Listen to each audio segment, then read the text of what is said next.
Hello friends, Leigh Brown here with One Community Real Estate, and yes, it's time for your Monday Motivator. Now, if you remember correctly, I asked what y'all needed when I did my annual kick-tail planning session, and all of these pages are what you asked for, and I'm making my effort to give you all of those answers.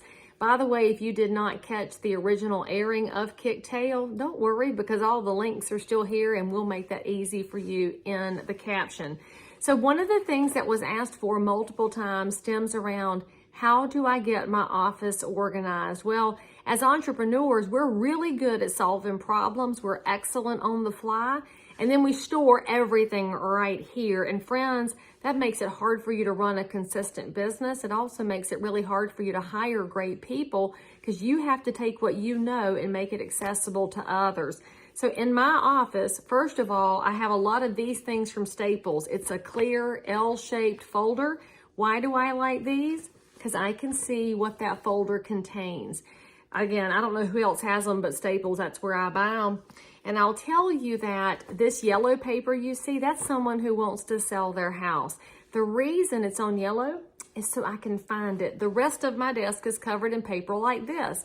Old MLS sheets and tax cards and septic maps and everything that I need as a realtor to help somebody with their property. But when I have a yellow sheet, I can figure out who needs me to dial in and provide that professional, personalized service.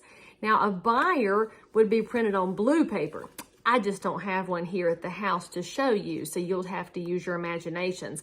The cost of getting yourself a little organized is primarily that colored paper costs a little more than regular paper. And second of all, it's teaching yourself to utilize a small system like this. Now, this is Monday. You can get this system in place right now, and it doesn't matter what kind of business you're in. Put your inbound customers on a piece of colored paper so you can find them. Full disclosure, I'm pretty sure I learned this trick from David and Judy Crockett in Mentor, Ohio, about 20 years ago. If it wasn't the Crockett's, then whoever it was, I would name you, but I'm pretty sure that's who it was. So just do something for yourself right now. Go to Staples, go to your local paper shop, get this in place, and then you can do something bigger with all of that attention you're going to be able to pour into the customers who trust you. Make sure you leave me a little comment and let me know you got it done. Share this with a friend who needs it, and I'll see you next time.